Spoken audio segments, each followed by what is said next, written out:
My name is Phil Monk. I am the Technical Director of Monk Conveyors. We build and install conveyor equipment and machinery. We are a system integrator, and we bring together conveyors with the machines of the customer, also the control system, into a finished turnkey solution. A small system can use just a handful of sensors. One of the largest systems we've done recently had over 200 sensors, about 150 reed switches. There's a lot of field wiring that needs to be put into place to actually get all that to operate.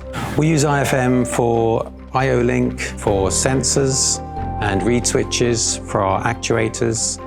We find that the product gives us a very wide range, which covers a lot of the areas that we need for the factory installations. I/O link is a specific advantage from conveyor systems because of the length of the systems. We used to operate in sort of more traditional fashion, where we would run hardwire cabling along to different areas of the layout. But now with I/O link, it really helps us minimize the amount of cabling and the wiring time on site.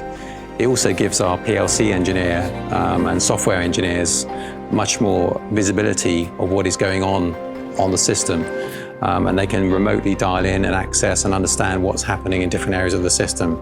So there's massive benefits for us to use I/O link, and the equipment and the range of equipment that IFM provide really gives us all the equipment that we need. We also find that technical support is excellent. If we have any questions, we know that we can contact somebody and they will give us full support to help us complete the systems.